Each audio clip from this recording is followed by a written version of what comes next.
Alright, you know your boy's running on empty when he circles back around to the tier list videos, but here I am, 3 months into Payday 3's life and ranking fictional characters, predominantly from the previous game via completely arbitrary measures, just to make myself feel something. Ranking Heister I could abide by, as there's actually some gameplay relevant stuff there, but Heister's, yeah, we're doing this because I had an idea for a thumbnail that would be funny. At least with Payday 3 now out, I have the chance to one-up every other existing Payday Heister tier list by including Pearl. Take that, early adopters of the format. Anyway, objective honesty out of the way, time to be as pedantically subjective as humanly possible, whilst I explain why Jimmy is the best fictional character in all Western canon. You know what you signed up for, let's just get into the tier list. I'm doing this bad boy live, so hold on to your mass. Just quickly first though, I still have a range of Heister-themed PCs sold over on the Apex Gaming PCs website. We've had a big couple of months, so very grateful for that. Check them out in the description if you're interested in upgrading your rig. Alright, there's only one place we can start off with this one. That is the one and only Dallas, the iconic face of the franchise really, and I think that will continue to be the case moving forwards. He has been from the start, he has the mask that I think people most associate with Payday, and that counts for something. Although, I do have to start this one off with a slight concern. Everything that's happened recently around Eric Etebari, some of you may not be aware, but there's a bit of a falling out on Twitter, it's always the place these things happen, regarding his involvement in the game, or lack thereof. Now, it does seem to be mostly a misunderstanding, but it doesn't seem like the sort of thing that's going to be easy to work out after the whole Red Rogue thing. Dallas is a complicated character in that he's been portrayed in the past in live-action content by Eric Etebari, and Eric in that live-action content has also given Dallas his voice. But in-game, he's basically always been voiced by Simon Kerr, so that creates this slight issue, whereas other characters who might be dubbed later, Eric's always done Dallas's voice, and I think he feels this sort of right to the character, and so when they did some live-action stuff in Follow the Money and he wasn't there, and of course he knows that people like Damien are there within Payday 3, because he lends, not only did he lend his likeness in Payday 2, he also lends his voice to Chains. He's a bit disappointed, and that has led to this sort of falling out, and I expect in the future we won't see Eric's portrayal of Dallas returning, which sucks, because I think he did a great job. I think he was the perfect Dallas, in the same way Pierce Brosnan was always the perfect looking Bond. You know, it wasn't all about how he portrayed him, it was the visuals and the overall aesthetic that came with the character, and that's going to be missing. So moving forwards, it might be hard to see Dallas as that same iconic character. I don't think so. I think there's a lot of room for the mass to do the heavy lifting, if you know what I mean, but it's still a massive shame. Speaking of Dallas as an actual character in game though, his personality and his voice work, I think Simon Kerr does do an excellent job. I think actually his portrayal in Payday 3 might be slightly weaker than it was in Payday 2. He's my least played character in Payday 3, that is a little bit because he is this everyman character that can be a little bit of a self-insert if you want him to be, if you want to be a criminal who isn't all about being a criminal, he's just sort of fallen into this life and maybe wants to get out of it again. I find that a little bit boring and nondescript. Some people really like it. Like I say, it's that blank slate. But for me, that means he's resulted in this slightly underdeveloped personality. He doesn't really change from game to game. He doesn't develop in any way. I know most heisters don't, but some do. And I think they need additional recognition that Dallas can never get. So he's not quite that Robert De Niro they might have imagined when they were watching Heat and thinking this is our mastermind. But he is still an interesting enough character that fills his role very well. He's also been phenomenally memeable over the years, possibly just because he's so iconic, but also because of the delivery of his medic bag line, of course. And I also think that he did get some depth in and around the release of The Secret in Payday 2, and there was some development of the character, which just never went far enough for me, which is why I'm going to put Dallas not in S tier, which I think is probably going to be a slightly disappointing thing for some of you. I know when I did those polls online last year, loads of you thought that Dallas was the best character in the game. I don't think he is. I don't think he's a bad character by any stretch of the imagination. I just don't think he brings the same personality and impetus to the storyline that certain others do. Speak of the devil, the one and only Hoxton brings a little bit of what I think Dallas is lacking. I've got written here in my notes that he was a heister worth fighting for. Of course, some of you might not remember this, but in Payday 2, Hoxton was a completely different guy. He is now the character we know as Houston, but at the time, Hoxton was missing, and they managed to salvage it basically on the back of fan feedback or backlash to a certain extent. He'd lost his British nationality, the voice actor had obviously been changed, and he was being portrayed by someone different in the live action stuff. It seemed like a real shame, and so they adapted and they brought him back. They created this whole narrative around him being in prison, and actually he was the driver of the storyline for the next 6 to 12 months, really. The dentist, don't forget, was only able to persuade Dallas to actually assist him because he was promising the release of Hoxton. So Hoxton has been this massive driving force in the past. I think the fans absolutely adore him, and for good reason, because he's one of the best portrayed characters in the game. Pete Gold's voice work is second to none. He's interesting as a British Heister. I mean, we have some more accents along those lines in the game now, but at the time he was very unique, surrounded by these more American-styled accents. And the thing about him is, not only is he incredibly well voiced by Pete Gold, he's also probably the best portrayed character, in my opinion, by Josh Len. In fact, he's one of the few characters that is dubbed, but you wouldn't know, because Josh Len does such a good job with the physical acting part of Hoxton, that the voice work that Pete Gold does just fits in so snugly, and that's always been the case with Hoxton. What hasn't always been the case with Hoxton is actually how horrible he is. And I don't mean this in a bad way. Hoxton is a developing character in that he has gone more and more vindictive from game to game. After spending time in prison, after being burnt, he came out as this angrier guy, and that means he has these more nuanced relationships with other heisters within the gang, and he's also just kind of unpleasant to people, and I don't think that's a bad thing in a game about being fairly unpleasant criminals, if you know what I mean.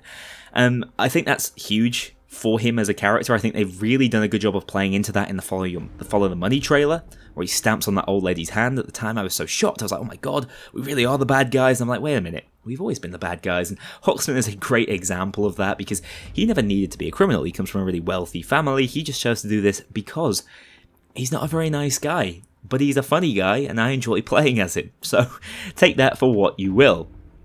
I do think his vindictiveness is slightly underplayed a little bit, especially in Payday 2, but if that can come out more and more within Payday 3, I will be a happy bunny, even if he loses a few fans along the way as a result. I mentioned it earlier though, he also has great relationships with the rest of the gang, or at least interesting relationships with the rest of the gang. You know, he hates Houston, and that's a dynamic we don't really have anywhere else.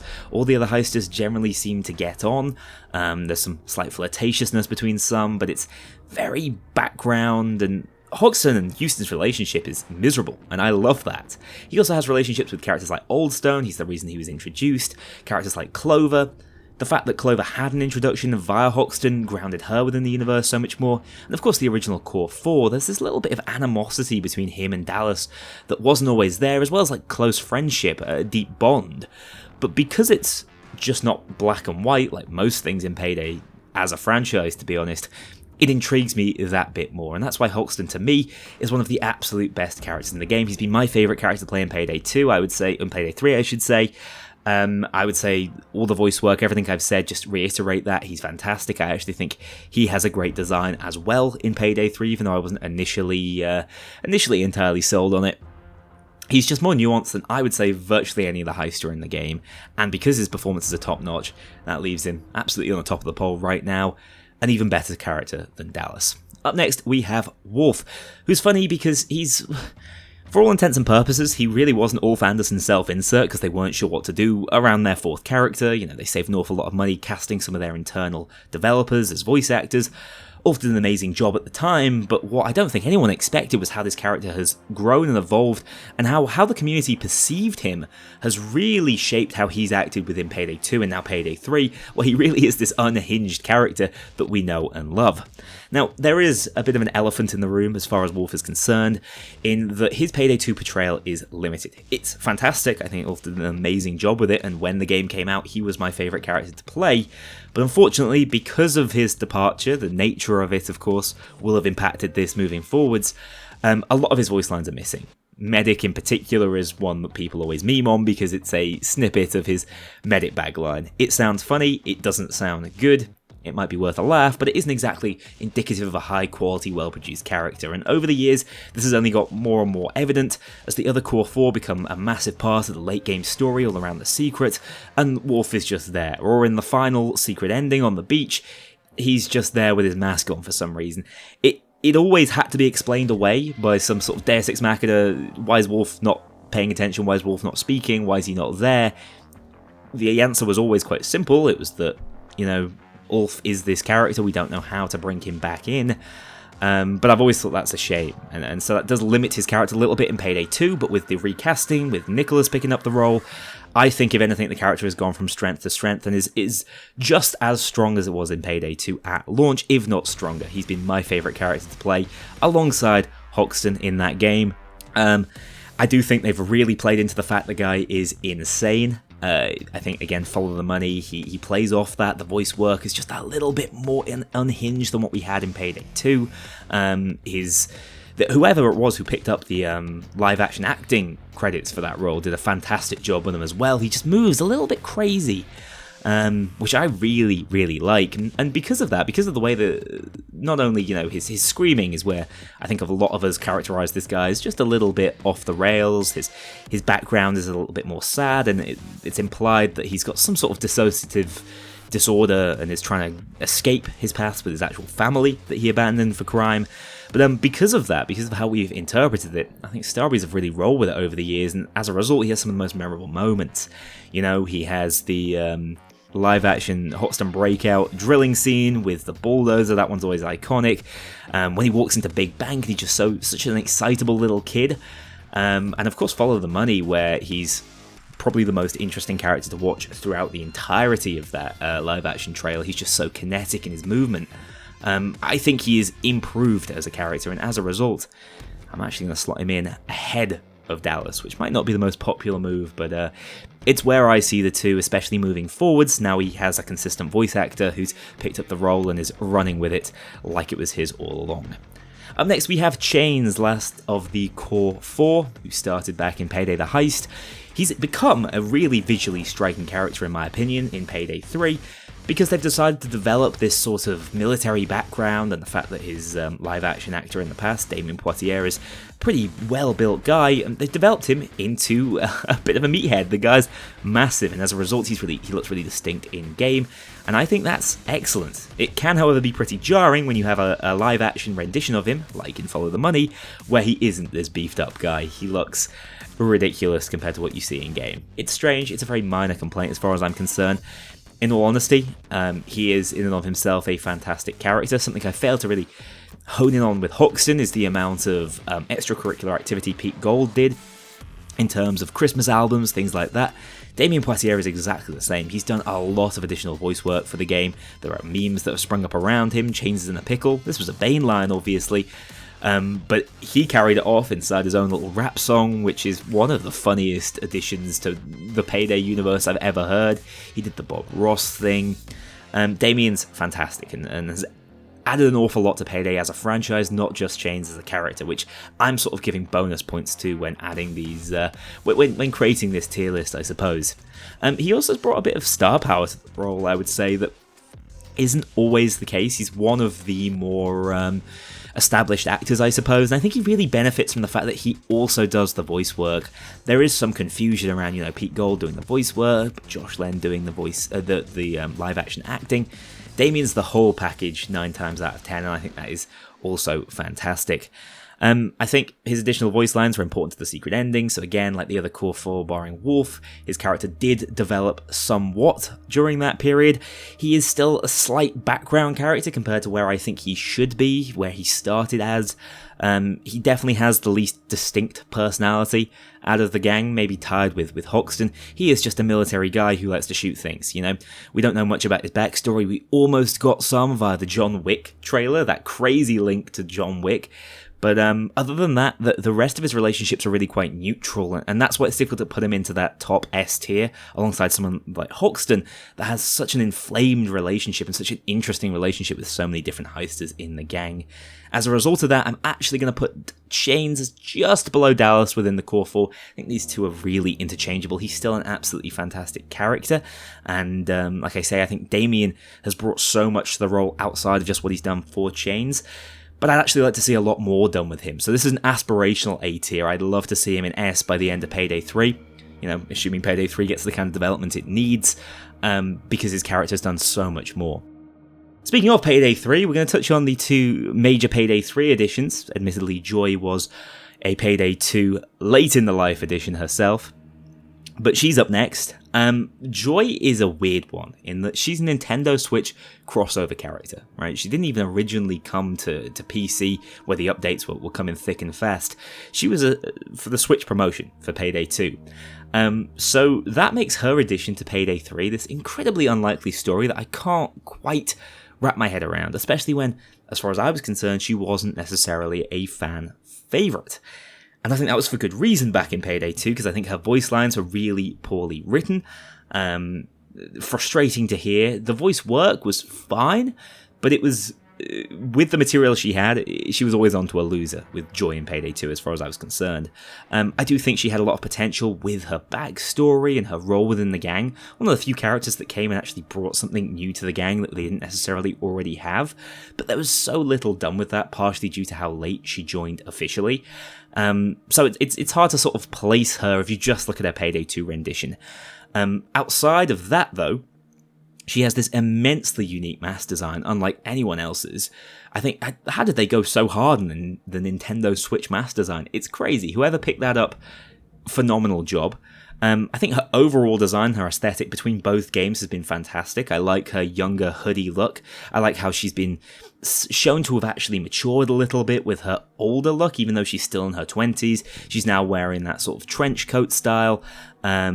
And she, like the others, is a little bit beaten up over the years. I really rate her design in Payday 3 and Payday 2, and I think there was some value in what they did towards the end of Payday 2 with the City of Gold campaign, where they narratively built her up a little bit and gave us some connections to characters that we didn't know at the time would be relevant to Payday 3, but have ended up being, and so she does have some grounding and purpose, but it was still a huge surprise when I found out that Joy was going to be the one joining the gang. Now, speaking of Payday 3, this is really where I think the focus should be going, because this is the most modern version of Joy, the most impactful version of Joy that's had the most love and attention, I think, given to it, where she was no longer this Switch crossover. Her performance is vastly superior. I think she is marginally better written, especially during cutscenes, but in Heist, I still think she's bloody irritating. I'll be honest, she is not my favourite character in that game.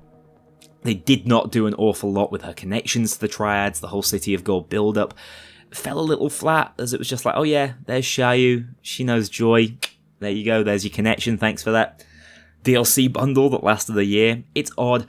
I still find her voice to be grating at times. I don't know if it's her voice actor's work or it's the direction she's been given. And the gamer voice lines fall super flat for me. I know they're intended to be jokey, but there's also this part in, if you look at the description of her as far as Starbreeze see her, they think she's sociopathic because she doesn't take combat and murder seriously. You know, she sees it as a video game, which I get, but that is never pulled off in the performance. It's always just really dissonant with the rest of the game's theming, to be honest. It's like she's always trying to make a joke where there is no joke to be made. So with that in mind, I've not been that impressed with her Payday 3 edition, although I think it's better than her Payday 2 edition. And I'll tell you what, in Payday 3, she has done an incredible job of actually bringing some of the only memes that we have in that game that aren't negative. So, well done, Joy. Compared to things being on the table, you've done a great job of actually bringing something positive to the game, hey? So, I think her that accounted for, and her pretty stellar visual design and mask in particular. I'm gonna put her in B, but she scraped her way there. I think if it was just if I was looking at Payday 2 on its own, she'd probably be a C tier character for me. She doesn't do enough. Even though I like Hacker, I don't want to link a character's perk deck to their personality unless it plays hugely into who they are. And with Joy, it's just a little bit underbaked. Speaking of underbaked, Pearl is a massively wasted character as far as I'm concerned. Her voice actress has done a phenomenal job, by the way, just as an aside, and her voice lines are fine. She has this pretty cool design, I would say. I think it's cool that she's a New Yorker as well. I think it's valuable to have a New Yorker, bearing in mind we were moving back to New York within Payday 3. I think her mask is a massive weakness within that design. And outside of that, they had this opportunity to create this new character who brought something completely different to the gang. And I just don't know anything about her, to be honest. You know, they try and give her some backstory, a little bit of sad backstory. You know, she lost her old gang, but and she stole some money from Harvest and Trustee. Big whoop, everyone's done that. She is really hard to get excited about, and I think the people who enjoy Pearl just enjoy her because she's new, and she's a comparative breath of fresh air because the other 5 characters are returning characters. So I think she's completely lacking any sort of distinct traits. Character roleplay has been tuned down in Payday 3, which I think is to the game's detriment anyway, but as a result, Pearl is just an absolute nobody within the gang. She speaks a few lines within cutscenes here and there, and that is about it. Like I said, I like the voice work, and I think her lines are fine, but she is massively undercooked. Her backstory is strange, her addition is inexplicable. She's just like, hey, I know a guy, completely unrelated to you, she knows who you are, she's in the gang now, and I just don't see how they build her up as an interesting character moving forward. She feels like she's been peripheral since day one, and again, outside of her initial design and appearance, she's just been a novelty and not added any sort of solid purpose to the gang. I'd love her to have a side story that's worth following, because right now it's very focused on the core 4 plus Joy, and she's just sort of along for the ride. She needs more purpose moving into the future, and until she gets it, she's a C-tier character for me. Not the worst of the worst, but she's just not fulfilling the potential she initially had when she was first announced. Moving on, we have Houston up next. He was originally Hoxton. I'm not really evaluating that version of the character, although I will be paying a little bit of attention to Derek Ray's portrayal as him, not only as a voice actor, but also in the live-action series, where he of course plays Dallas's brother, who was going under the mantle of Hoxton for the time being to keep the Payday gang's reputation alive. He had a really strong start to the Payday web series. I actually thought that he was kind of coming off as... I'd think actually maybe this was intentional. He was portrayed as the main character of the web series. If you think about it, he's the one who speaks first and talks about his life as a criminal. He is the focal point in a number of scenes kind of inexplicably, and there was this build-up of a dynamic between him and Dallas, this slightly uneasy relationship. Admittedly, it was brotherly, but there was a little bit of resentment there that never went anywhere. The resentment instead became between him and Hoxton. I do think both sides of that are fantastic. They both do a really good job in that portrayal, that uneasy relationship they have. I'd love to see them come together in Payday 3. I think there's a lot of room for Houston to develop as a character in the way Hoxton did. Because in Payday 2 he had all this potential and he had a really strong start in my opinion, but with the re-addition of Hoxton he completely fell into the background, which has hampered his character a little bit. It hasn't necessarily hampered his popularity though. I still think he is a very popular one, but he's definitely been overshadowed over time. His relationships exist, which is more than some characters can say. You know, he has actual relationships with a number of characters within the gang, but they're a little bit wasted, and the fact that he was virtually written out of the story, you know, he never made it into any of the post-White House campaigns. He obviously wasn't meant to be there in the White House. It wouldn't make any sense if he was, unless that is an inference we're trying to get, that it was him and Duke and Wolf and Chains and Hoxton, maybe they were all there. I don't know. I don't think that's the implication. But I think he was underutilized there, but has so much potential to be used in the future, almost as a result of it. You know, there's a lot of potential that's been untapped because he did fall to the background in Payday 2. So I am, you know, almost positive he's coming to Payday 3. I said it jokingly in the past, but I'm saying it now with a degree of certainty. I'm almost certain he will be added, and it's such a great opportunity for him to redeem himself as a character. And Derek Ray has already proven himself to be not only a really able voice actor, but live-action actor for his character. I'd love to see him return in some capacity, and I'm looking forward to it. I will not be surprised at all when Houston comes, I should say, and joins the gang. Maybe he gets broken out of prison for a little bit of narrative symmetry, so shall we say. Anyway, he is not quite an A tier because of how hard he fell off in terms of relevance, but he's still a well-portrayed character that I think has to fall above Joy, towards the middle or the higher end of B tier. We'll see how it builds up around him. Alright, moving on, let's talk about John Wick, one of the most interesting characters in Payday history, I would say, in terms of how his popularity developed over the years, because when he was first added to the game, he was maybe the most unpopular addition we've ever seen. I'd say there's a couple that came out a few years later that might rival him for that crown, but he was definitely up there. Kick the Wick was a very real thing. It was an issue for a time, and I think this came a little bit from the fact that he didn't seem to fit. No one knew who he was. People knew he was meant to be Keanu Reeves, but didn't look anything like him, didn't sound anything like him. or didn't sound much like him. I do actually think the voice actor did a good job with Wick, sort of portraying Keanu, sort of portraying this strange hitman character. But I think people softened to him quite quickly when they realised actually Payday was going to be a franchise with this large ensemble cast.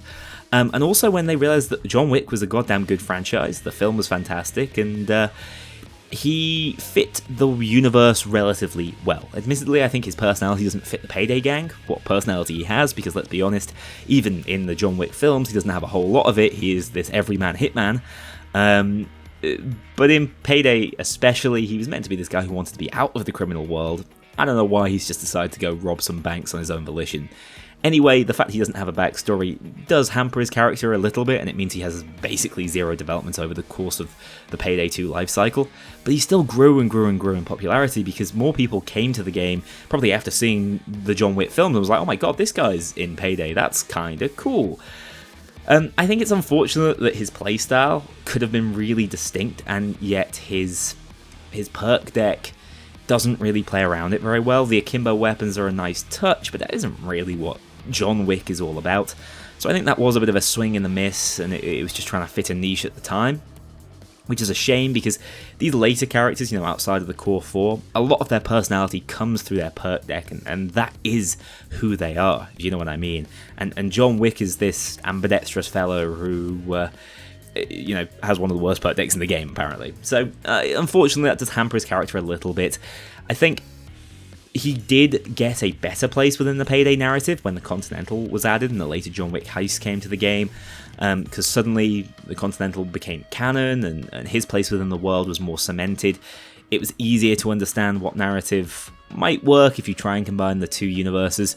So that was a strength of Wick's, and as a result of that, I do think he is a marginally better character than Pearl at this point, although I think people will disagree with me there. I don't know, I guess I'm just a Pearl hater. Moving on to Clover, this is a character I absolutely do not hate, and she was the one I was expecting. If they were going to add a female character to Payday 3 on launch, she was who I was expecting. I think she's got one of the best voice acting performances in the game, especially female voice acting performances. She's not Joy, which was a massive boon in Payday 2, and also a little bit like Joy, who'd been getting some appearances within the post-White House content. Clover weirdly was on 2 of those campaigns, like she was popping up, so I thought I would not be surprised if Clover was an addition, and she might still come to Payday 3 obviously, but all we have to go off for now is her Payday 2 character, which, this is a bit of a theme. There was more potential to Clover than what we actually got. Like I said, I think her voice work is fantastic. I think her voice lines are generally really good. Her later added Safe House voice lines are very good. Her relationship with Hoxton is interesting. Actually, her relationship with other heisters sort of exists more so than I think it does for many of the later editions. And it does say something that she was the first female heister. I think she fit that female heister more better than many of the others who might have been more glamorous or more of a stereotype. Clover was just her own person for all intents and purposes, and I like that. But unfortunately, a lot of the promise Clover had was that she would also be a proper core member, almost like an additional member of the core four, and that never happened. We had live action trailers shot for her apparently that never really came out. We just got snippets of it with the car shop heist, and that was always a massive shame, and I think they could have gone much further with Clover over time. I really think that female heisters were hugely underutilized in any live action content, and Clover for me fit the bill as that sort of core 4 surrogate, and it just never happened, unfortunately. Because of her relationship with Hoxton, there was always that potential. I think she's probably the most well-rounded female character in the entire game. She's maybe the only believable criminal in terms of her actual background and her relationship with Hoxton.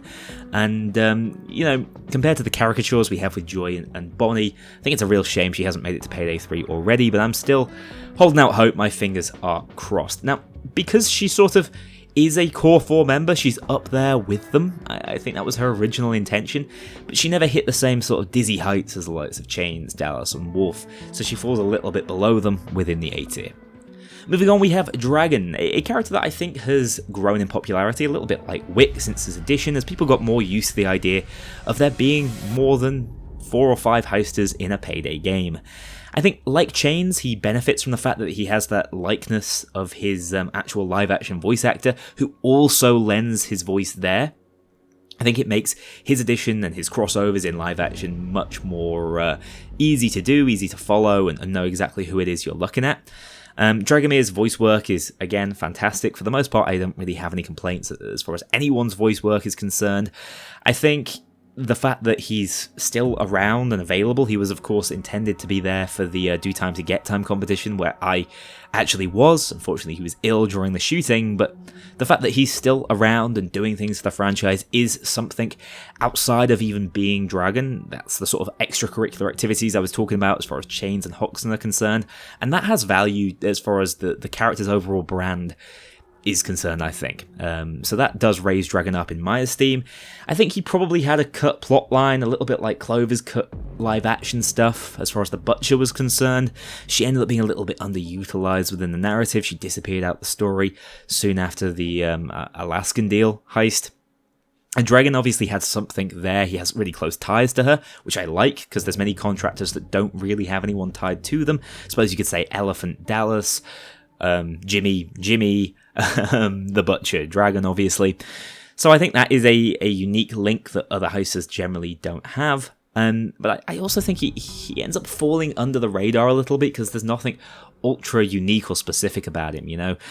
Clover had this very unique Irish accent. She was the first female Heister. Dragon was another male character in the same or in a similar mold of the other Heisters that already existed within the game. And whilst he was a Slav and that was new and interesting, they didn't do an awful lot with it outside of his mask, which I think is also one of the stronger masks in the game. I don't think it helps that he has basically the most indistinct playstyle in the entire game in Infiltrator. Is he a melee character? Is that what Dragon does? Nothing about him really gave that off in all of his live action appearances, so he doesn't, you know, if I was like, oh, I'm going to do a Dragon build, I think I'd have a hard time actually working out what that meant. So as I said, with all the later characters, a lot of their personality comes through in their perk decks. Dragon's has sort of gone missing, although the fact that he has these later appearances in things like the Biker Heist trailer does help cement him as this more high-value character within the gang and someone who has stayed around and might well be coming back within Payday 3. To me, he is a B-tier character, somewhere in the higher end of B-tier. I don't know where he falls around Hoxton, or Houston, I should say, getting mass confused. I think possibly slightly above him, but I do think Houston has more potential, if you know what I mean, especially if he were to return in Payday 3. Moving on to Jacket, I'm going to have to hide. You're going to get your pitchforks out. He's not going in C or anything along those lines. I think that Jacket is a flawed character that few people observe his flaws because the things he does well he does so well, you know. His design is fantastic. He's got one of the most well-founded crossovers in the game with the Hotline Miami heist that came out just before his character did. The two worlds don't make a lot of sense being next to each other, but they are so sort of thematically adjacent. I think it does work. Sociopath, unlike Infiltrator, has this amazing gameplay synergy in terms of what Jacket might do, and I think that's really powerful. I think that helps people, you know, if they want to roleplay a character, which I think Jacket might be the only character I see people actually do that online with. It is possible, and that's a credit for the fact that the Sociopath perk deck was so well founded on Jacket, what he did, how the gameplay in Hotline Miami worked as well. Where does he fall down? Well, I think there are obviously some lore issues. You know, how is the character written in to the game? How are his relationships worked into the game? How is it possible to have relationships as a guy who literally doesn't speak?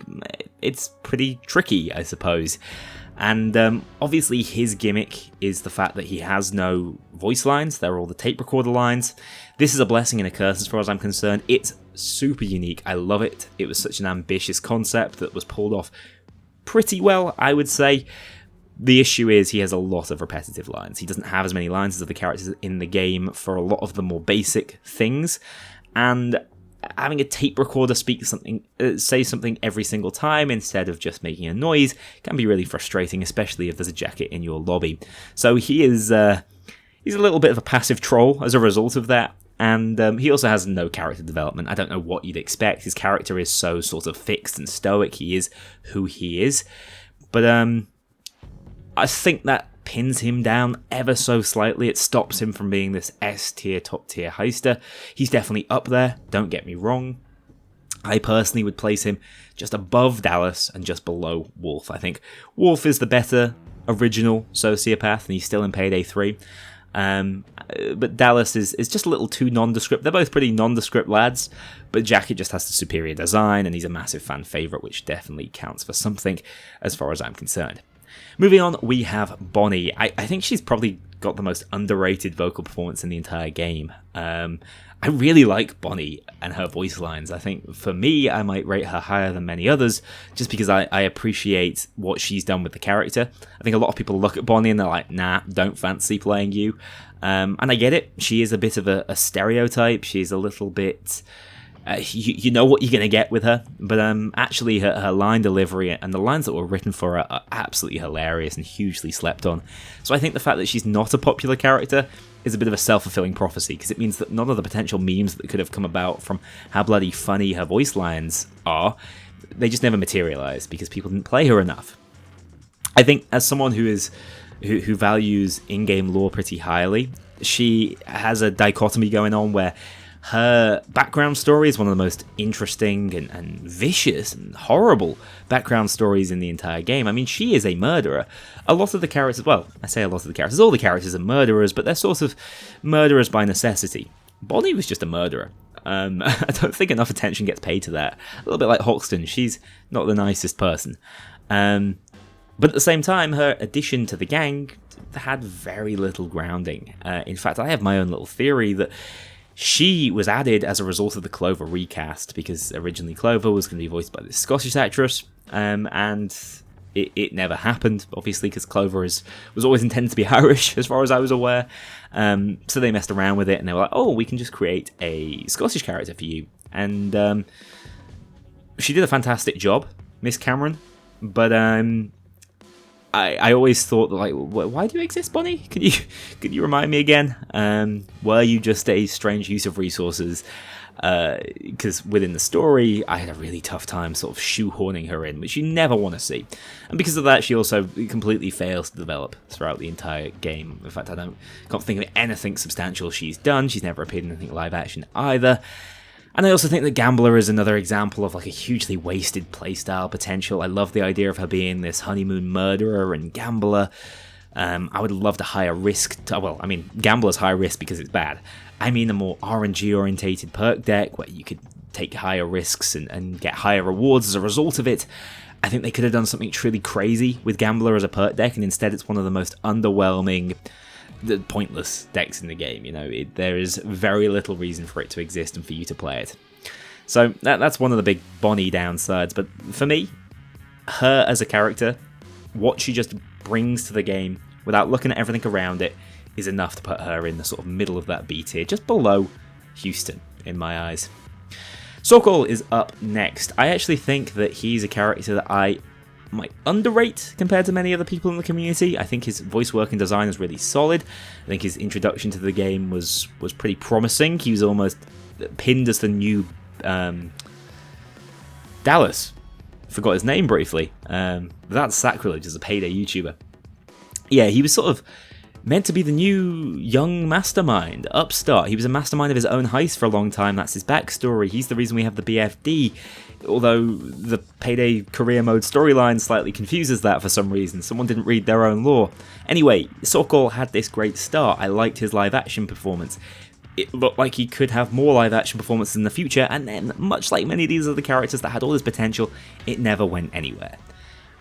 He really failed to live up to being this Dallas regen. He fell into the background a little bit more. That doesn't take anything away from his initial design and his initial addition and how hyped people were for that. I think he was a popular character on launch. I just think the fact that he was so underutilized moving on from then is extra disappointing when all that potential was there. He has a pretty limited relationship, I'd say, with the rest of the gang. In fact, the only time we see him interact is during that Golden Grin trailer. And Grinder is a really cool concept, and I get that it's got the ice hockey link, and that is, ice hockey really is Sokol's big personality trait. He's next pro, don't know how he was doing that while robbing banks, but he was apparently. And I get it, I don't know enough ice hockey to see how Grinder makes sense there, but I just feel like Grinder would have been the perfect sort of deck for an actual lunatic, a Wolf or a Jimmy, someone who really doesn't mind getting shot. Whereas Sokol, it's like, dude, do why do you have the lunatic perk deck that's all about like self-heal and taking damage? It's always been a little bit dissonant for me, at least, and hasn't played that well into his personality.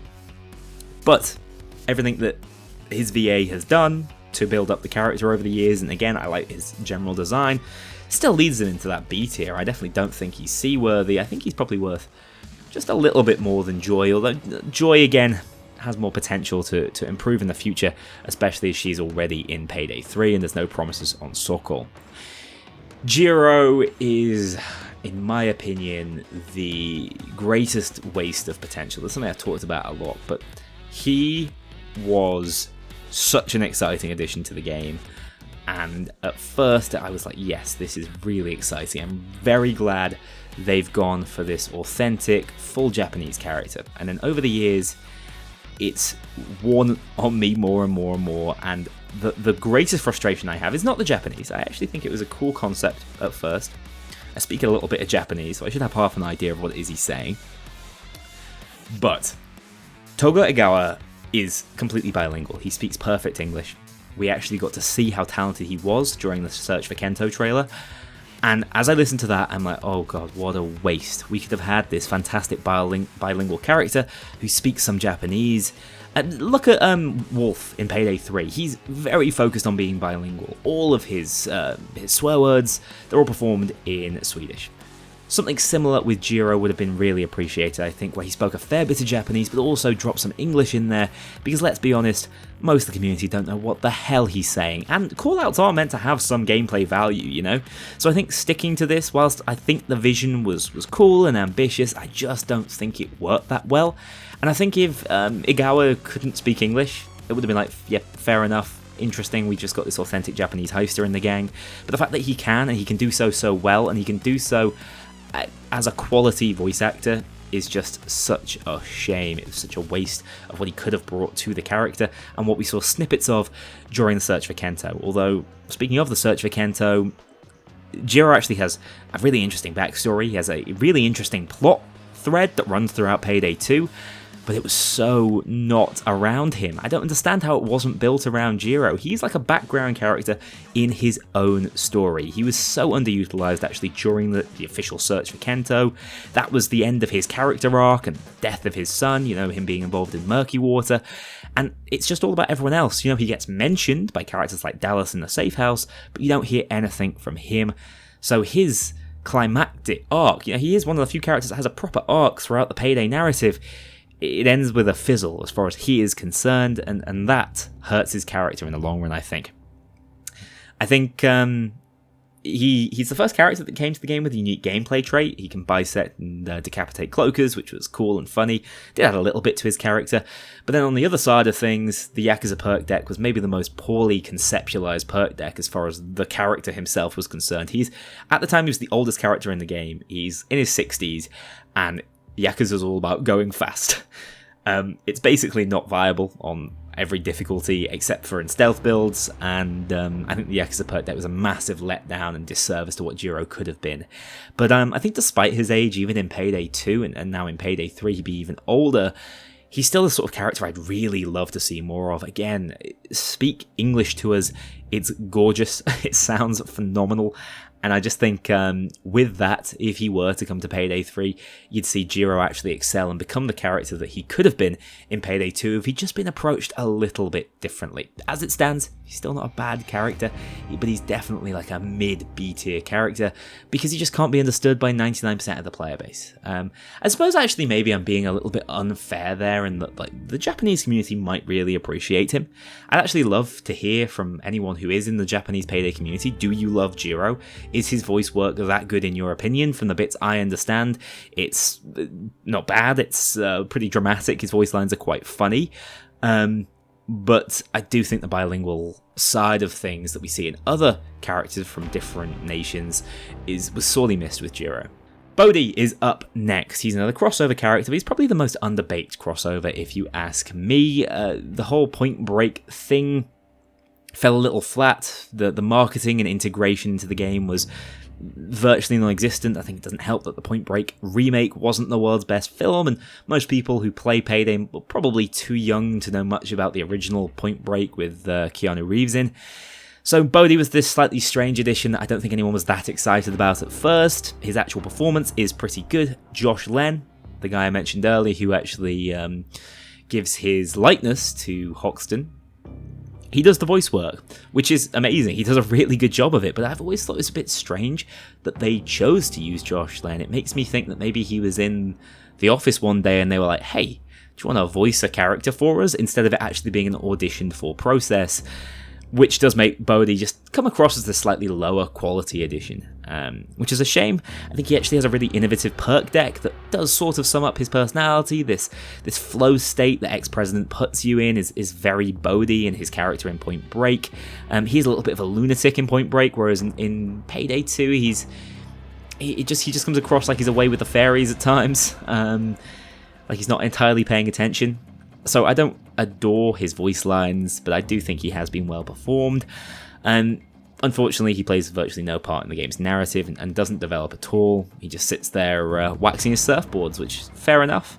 But I'd like to see more if I was going to put the character further up in the tier list.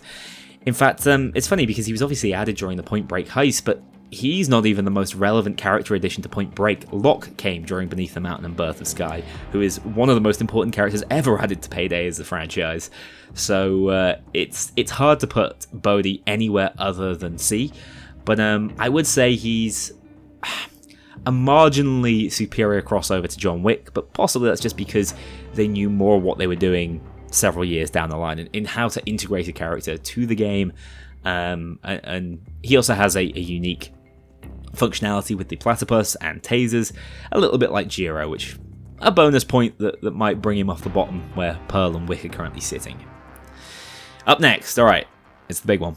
It's Jimmy. If it were solely up to me, Jimmy would have to be top of this list. But I am trying to be consistent in how I rate everybody, and the criteria I'm sort of giving.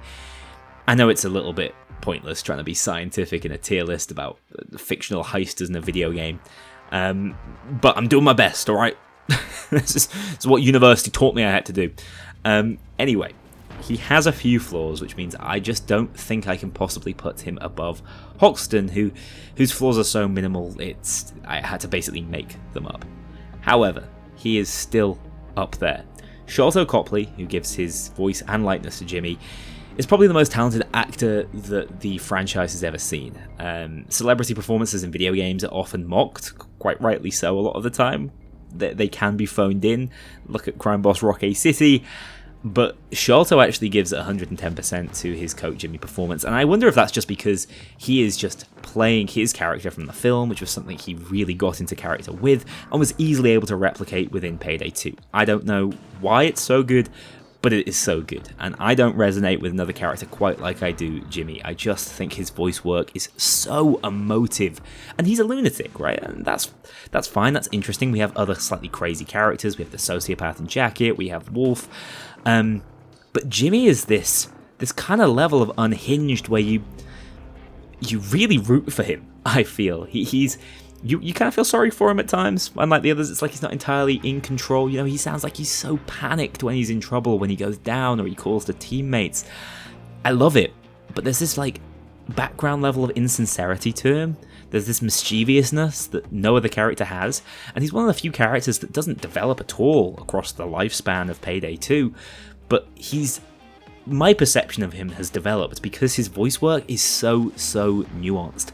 He can go from panicked to just a completely vindictive, horrible asshole in 0.1 of a second, and I think that's really interesting for a character, and it's something I didn't necessarily see when I first played him. I think his live action appearance is absolutely standout. He does an amazing job. He obviously appears as a different version of Jimmy first. Hardcore Henry and Payday 2 go way too well together. They belong in the same universe as far as I'm concerned. His delivery on all his lines, like I said, Sholto Copley nails it. I love playing him personally because he is so colourful, he's so different. He isn't consistent in his personality, and I think that's actually quite unique. And as a character that obviously doesn't really have massive relationships with his other gang mates, you know, what does he do? He headbutts Wolf, gets angry at Hoxton, and oh no, Hoxton punches him. There we go, there's a relationship. His relationships are really limited to the live action appearance, but the way he shouts other Heisters' names is completely unlike any other Heister in the game as far as I'm concerned. It's like they have quite well-founded relationships that makes you think, oh wow, I wonder what Jimmy did to be able to speak to Wolf like this. You know, I wonder what heist they went on in private. I'm just going to gush about this guy all day long. It's really bad. I actually think, even though he might be more suited to a perk deck like Grinder because he is a lunatic, I think Maniac is another example of like a playstyle vibing really well with how the character's personality comes across. He's also the only character who's a contractor as well as a heister. I know the Elephant could have very easily contracted these heists, and I think he was originally planned to, but having Jimmy as a contractor was an interesting move. I just love the fact that you can be Jimmy going on Jimmy's heist being paid by Jimmy. It's possibly the most Jimmy thing that could happen. I think, unfortunately, he's been very underutilized later into the game's lifespan, probably because Sholto is really expensive. I have on good authority that Sholto costs a lot to bring in. You know, he's a character that actually appears in the secret ending, but you hardly get to see him. It's obviously not Sholto playing him. And he never came back, obviously, for any of the post-White House campaigns, like all the other crossover characters. But I always thought it was unfortunate, because Jimmy's probably better known for Payday than he is for Hardcore Henry. So, there's that.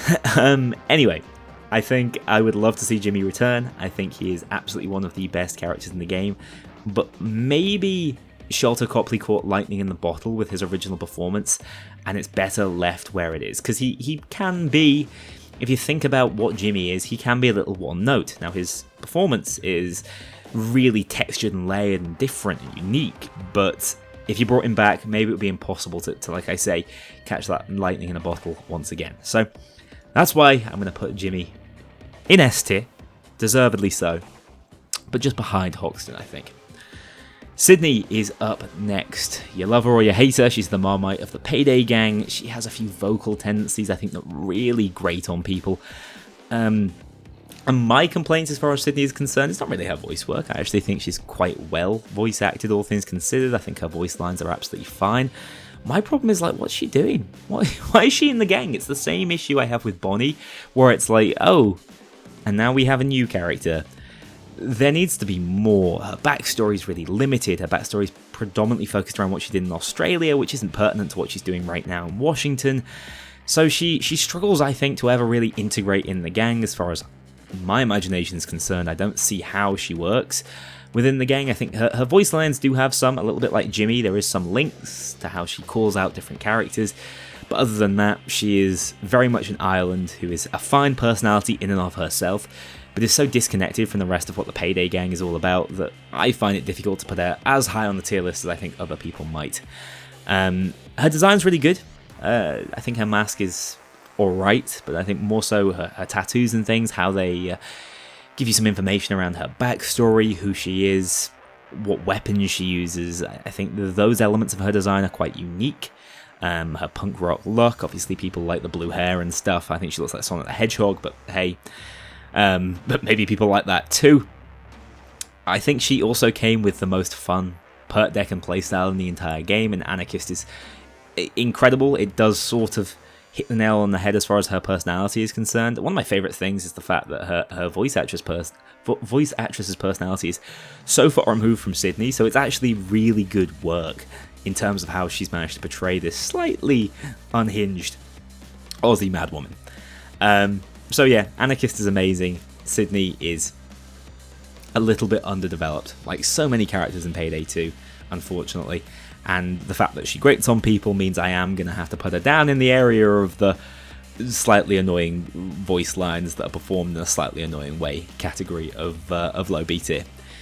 Moving on, we have Rust. Now, Rust is, to me, the opposite of Jimmy. When I mentioned Crime Boss earlier, I was really thinking of Ron Perlman and his delivery on voice lines in Payday 2, because he really phoned this one in. I don't think he had great material or great direction. I don't know why they kept telling him just to say cocksucker. I've always found that really strange. It's a bit of an obsession of his, and it makes him really grating to play, as well as to play with. In the same way, you know, Joy and Sydney, I was mentioning that some of their voice lines annoy people. Rust doesn't really have a voice line I'm like, hell yeah, preach Rust. It's always like, oh Rust, please stop. They massively underutilized what could have been a really good introduction to the game, because the live-action trailer for the biker character pack is fantastic. It does actually include Ron Perlman, which I think helps. It includes some characters like Dragon, who we've not really seen a lot of in live-action in a long time. And they could have really built on relationships there, but instead they barely had the actors together. The Overkill MC, who are a massive faction in Payday and have become a larger faction with time actually, they're massively underutilized because he was meant to be a part of them.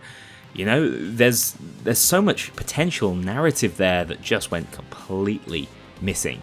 And alright, I know it's not Rust's fault, but I hate his bloody heist. The biker heist is my least favourite heist in the game. We know from that tier list. And I blame you. I blame you, Ron Perlman. You did this. I think at this point he's pretty much been forgotten. I think he's maybe the least popular character in terms of polls for who's going to return. Ethan and Healer might finish above him even. I'm sure there are people out there who like Rust. I don't think he has bad visual design. He does look like Ron Perlman. He does kind of look like a badass. Biker's a somewhat interesting perk deck, although isn't that well developed. In fact, I prefer the copycat version of it in Prospect. But I think if they're going to kill someone off, it's going to be Rust, because I think enough in the community would think that's pretty damn funny. So somehow he manages to undercut the similarly underbaked Pearl in the C tier as the bottom of C tier. But just wait, God tier is going to have some additions. I don't think he's D or lower than that. I do think, you know, he is still able to give his voice lines, which is more than Wolf sometimes, alright? And he's an A tier. Next up, we have Scarface. Now, he's a weird character in that you cannot obtain him anymore, which is a goddamn shame, but if you do have him already, enjoy him, because he's a really well-integrated crossover character. His visuals are fantastic. I think it was difficult to create a mask for a character that is already pretty iconic in cinema, and yet they managed to do so incredibly well. The voice work is amazing. Obviously, it's not Al Pacino, but it's the closest thing. It's someone who has portrayed Scarface before in video games, which is fantastic. Again, he's a good fit. I think his heist fits well into the world of Payday as well, compared to the biker heist. The whole crossover works phenomenally for me, which is why it was such a huge shame it was that one which had the license going up so early on, and he became unpurchasable back in 2019, I think, 2020, somewhere around that time. He is a little bit confusing from a lore perspective. Is he some sort of Scarface impersonator? Is he the real Tony Montana? Why does he not care about the fact that his mansion's been taken over? I don't know. I think the approach as far as Overkill at the time and Starbreeze now have always had with it is just like, who cares? We got Scarface. He's pretty cool. So don't think about it too much. Kingpin is a really good fit for his character. I think the way they imagined it was like, let's think of the Say Hello to My Little Friend scene, the most iconic scene in the entirety of the Scarface film. How can we bottle that in a perk deck? And that's exactly what Kingpin is. That's what it's all about. Like I say, the licensing problems really do suck. I don't think they should impact his placement on the list, but it is worth mentioning this is a character you can no longer purchase. You can only play him if you already had him. So I hope you did, because he is a A-tier heister. He's just below Jacket as far as crossovers, and I am going to drop him in between Dallas and Chains. These are all quite interchangeable, I'd say. A-tier is a pretty strong category, and they're all very close to each other, so don't read too much into his precise placement. Speaking of A-tier, though, we have another guy who's shortly going to head his way in there, Sangrez, who came out of absolutely nowhere. Like Sydney and Bonnie, I don't know why he's part of the gang. He didn't serve much in the way of narrative purpose when he joined, but since joining he has actually had some narrative purpose within the City of Gold campaign, or the Silk Road campaign specifically. And he's actually just a really well portrayed character. So his voice work is fantastic. I love how he appears in game. The shirt changing mechanic is kind of neat. A little bit unique in the way Jiro can decapitate cloakers. Slightly different things, but you know what I mean. It feels like he should have done a lot more within the narrative of Payday, given how hard they went on his design and how good the voice work was. I do think it was cool seeing him come back with Silk Road.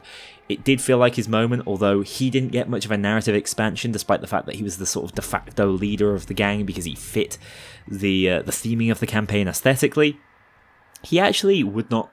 It wouldn't be a massive surprise to see him return in Payday 3. I think he's got a lot of untapped potential. He's a surprise fan favourite. I don't think anyone at Starbreeze expected him to be as popular as he is. His weapon and playstyle is fine. It's kind of interesting. I wouldn't say it's the perfect fit for his personality or anything. But yeah, I think Sangrez is a real candidate in terms of characters that I'd like to see them do more with, because he was so inexplicably added. He was added so late into the game's life cycle, and I'd love to see him have a chance to actually develop. So whilst he was one-dimensional, I should say, I do see a world in which he could develop and become a really interesting character. And I'd also love to know more about his backstory, because I assume a little bit like Bonnie and Hawks, he's somewhat of a bastard. So let's drop him in A. I think he's probably lower end of A, somewhere around where Clover is. Those two, again, could be quite easily interchanged, depending on which one you prefer. Next up, we have Duke. Now, Duke has managed to completely subvert his late addition to the game.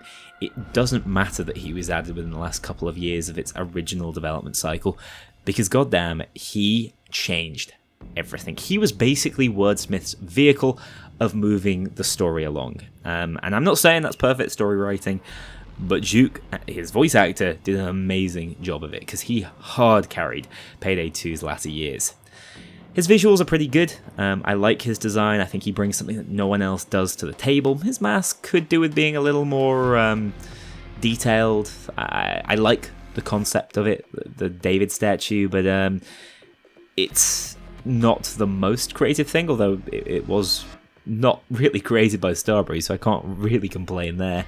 But conceptually, I do really like it. It's unique, and it goes with the rest of his more mature aesthetic, I suppose.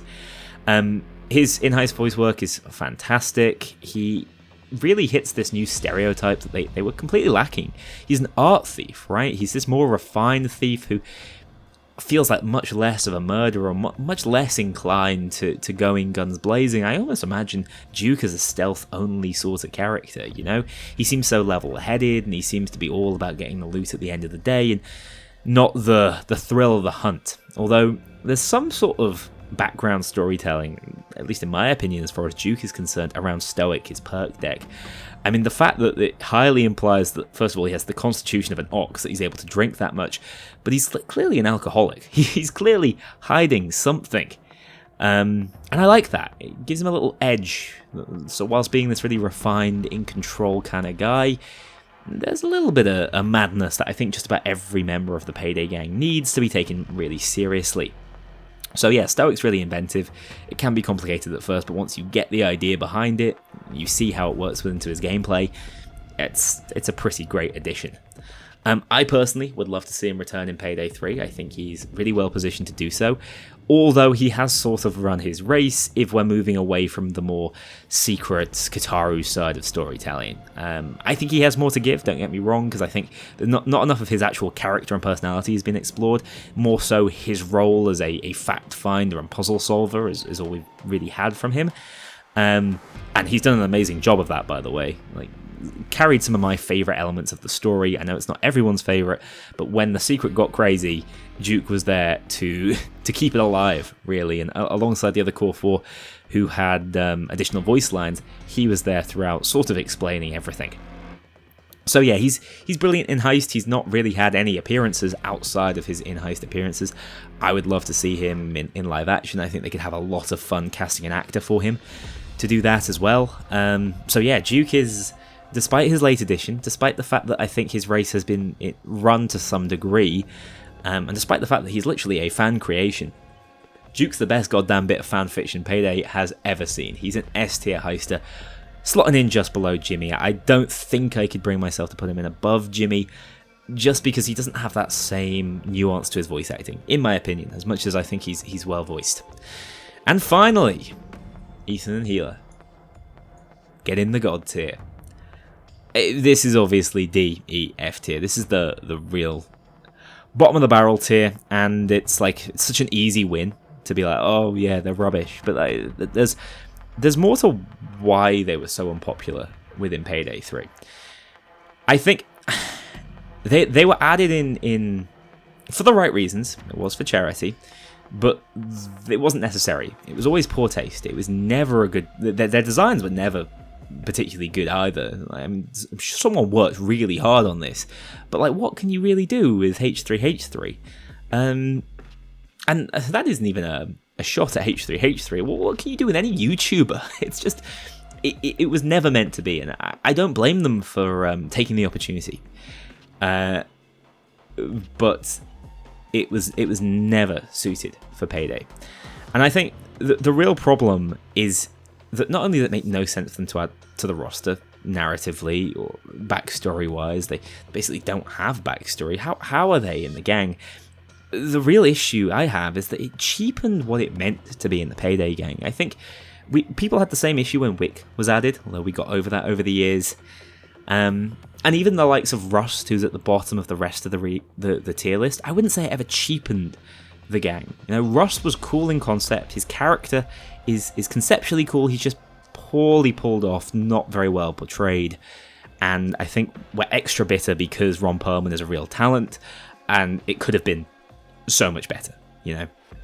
But with these two, it never made any sense. Their addition really did herald the beginning of the end for Payday 2, I would say, at the time. Obviously, it came back into development, but it was like, do you really have no more ideas? So, yeah, they are, without ripping into their voice work, because I actually think some of the voice lines are fine, well enough written, well enough performed, especially by Ethan. Healer had obviously spent less time on camera at the time, and I don't think did a very good job. But it was doomed to fail from the start, regardless of how well they performed. It was never going to be popular. It never made any sense. Like I said, it cheapened what it meant to be part of the Payday gang, and as a result of that, other heisters, their additions feel sort of retroactively cheaper. They won't make the same mistake again, I can tell you that. But yeah, they're still in Payday 2, and they always will be. So we just have to live with that. So they're in the God tier, and there we go. That's the tier list. That's a long video talking about like 22 heisters. If I was to, I don't think it's really right to do so. If I was going to add someone like Locke and a Bane to this tier list, Shade maybe. I think I'd put Shade somewhere in the B tier, Locke in the A tier, and Bane in the A tier too. I don't think they're up there with these guys, as iconic as Bane might be. I think Locke's become a bit one note in recent years, and I think Shade hasn't done enough to really interest me yet. I like her design, I think her voice work is good, but she needs to be far more pivotal to the Payday gang's actions for far longer before I'm like, yeah, Shade is on the level of the likes of Bane or Locke. Anyway, that's it. That's the character tier list for Payday 2. I hope you have enjoyed. I do one live commentary video a year, so I hope you don't mind how rusty I am. This is what it's like if you tune in on my streams. A lot more misspeaking, but hopefully some entertainment still. Thank you so much for watching this video. Take care. I'll see you all in the next one. A huge thank you to my dedicated Patreon backers. If you want to join this crew in going infamous, check out the link below and pledge as little as $2 to see your name in the credits, or get 24-hour early access to future videos and vote on upcoming content. Take care. I'll see you all soon.